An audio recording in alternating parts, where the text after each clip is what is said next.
At least wear some real jewelry for once, my mother-in-law, Margaret, said with a sigh, looking at my simple pearl necklace like it was worthless. It's Christmas dinner, not a quick trip to the store. I touched the pearls gently. I had bought them with my first investment profit, so they meant a lot to me. But instead of arguing, I just smiled and kept setting the table. My name is Olivia.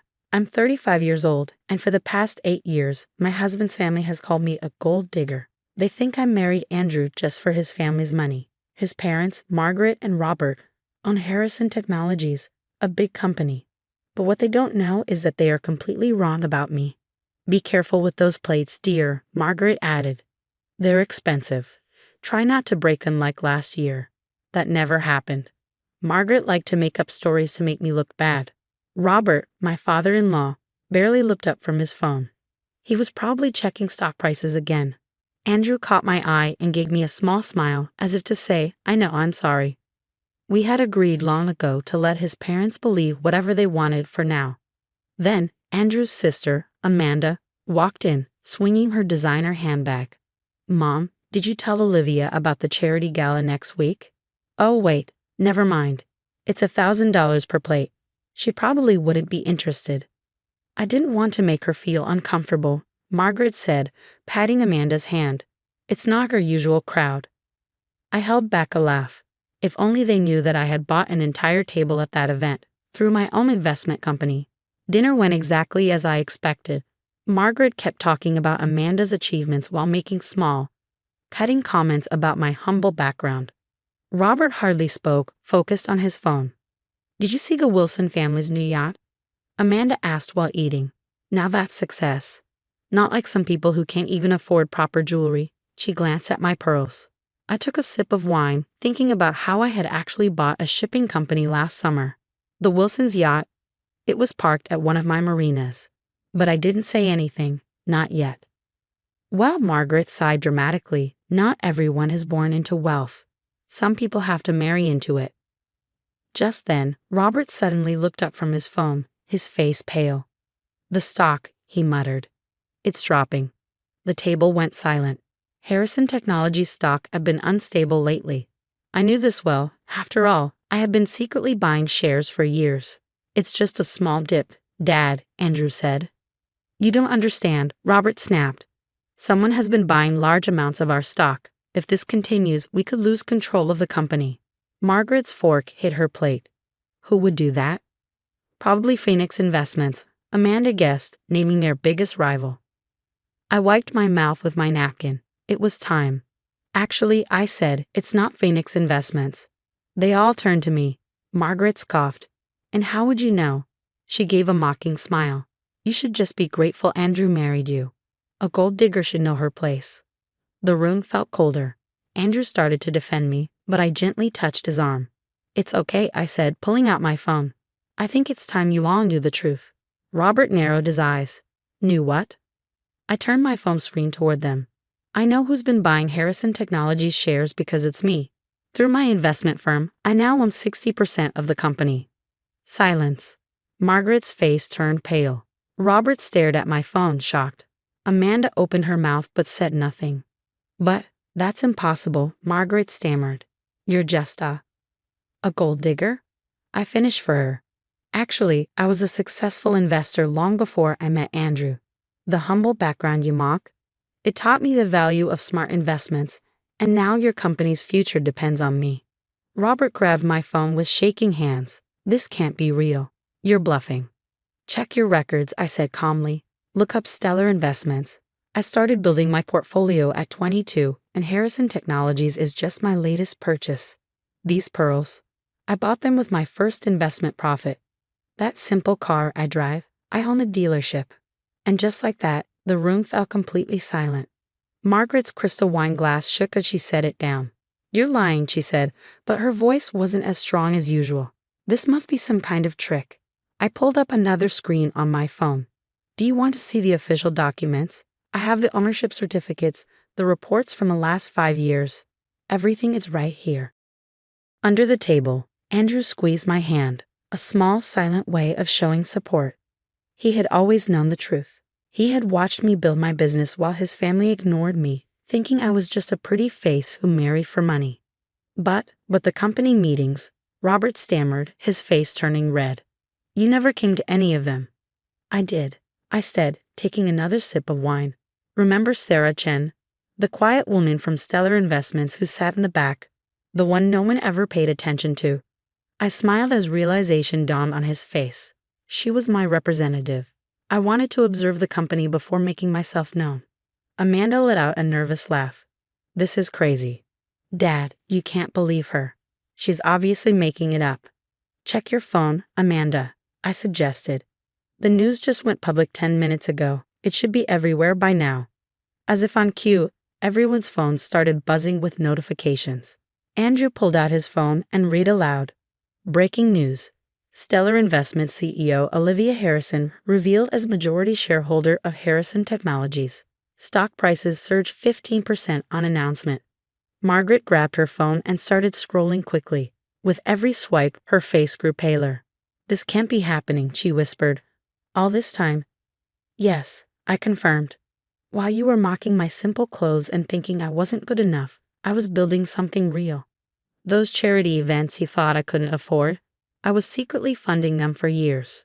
Robert slumped back in his chair, looking exhausted. Why? He asked. Why did you tell us? Would you have believed me? I asked softly. From the beginning you decided I was a gold digger, someone who didn't deserve your son or your family name. I tried to show you who I was, but you never listened. I let out a small sigh. Last Christmas, remember when I suggested updating the company's technology? You laughed and told me to stick to dinner parties. Phoenix Investments took that same idea and increased their market share by 30%. Amanda, who had been quiet, suddenly stood. This doesn't change anything, she snapped, though her voice shook. Money doesn't buy class. You'll never be one of us. I looked at her with a small smile. You're right, Amanda. I'm not one of you. I didn't inherit my wealth or marry into it. I built it.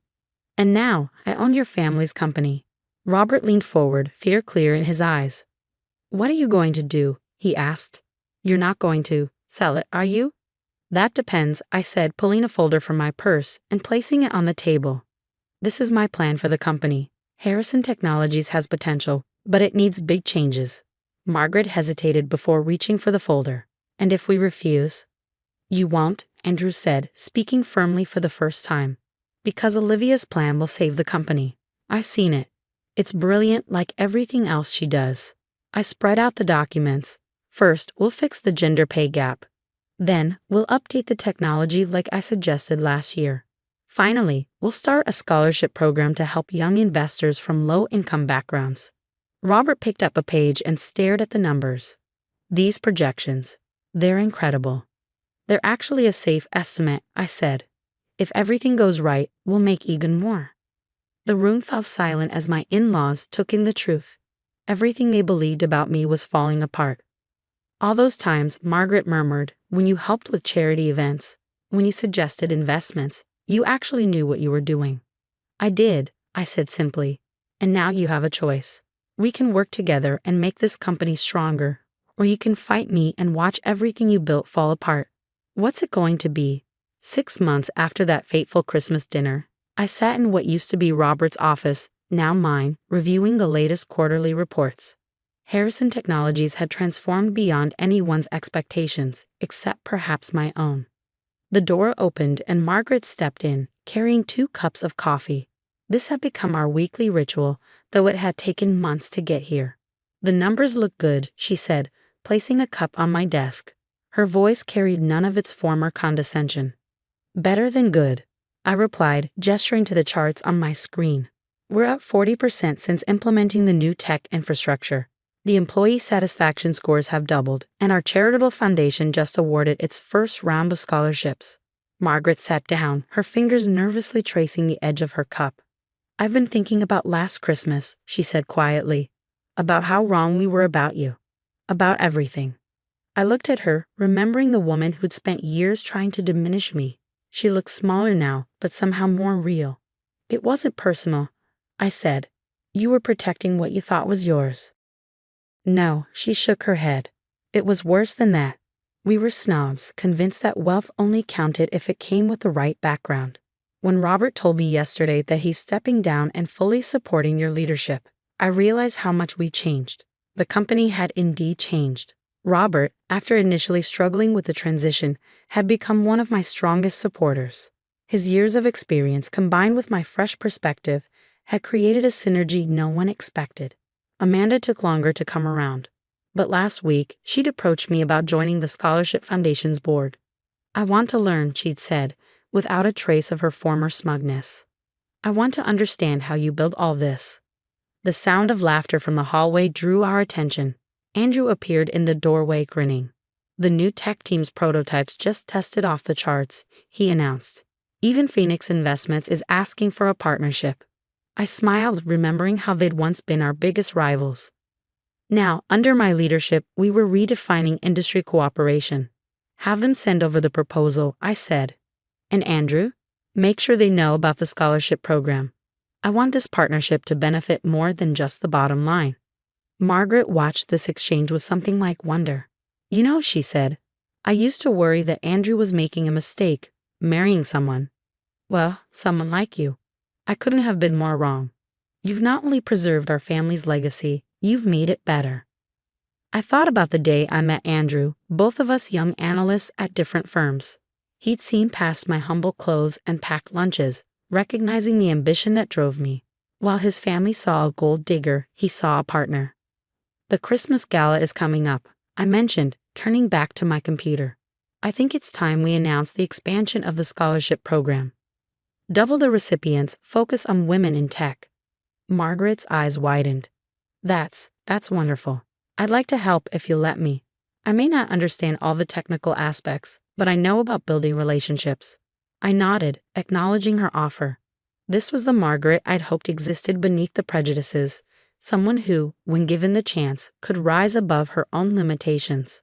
Robert appeared in the doorway, looking energized despite his recent decision to step back. "The board just unanimously approved your proposal for the Green Tech Initiative," he announced. "I've never seen them so excited about a new direction." I stood up, gathering my files. "Then let's not keep them waiting. We have a company to run and lives to change." As we walked to the boardroom, I caught my reflection in the window. I was still wearing my pearl necklace, not because it was simple or modest, but because it reminded me of where I came from and what I'd built. The holiday decorations were already going up in the office, though Christmas was months away. This year would be different. No more snide remarks or subtle digs. Instead, we'd celebrate as a real family, one built on respect and understanding rather than assumptions and prejudice. Andrew caught up with us, slipping his hand into mine. "Ready to shake things up some more?" he whispered. I smiled, touching my pearls with my free hand. "Always," I replied, "but this time we're all moving forward together." The boardroom doors opened to a future none of us had imagined last Christmas, one where success wasn't measured by last names or inheritance, but by vision, determination, and the courage to prove everyone wrong.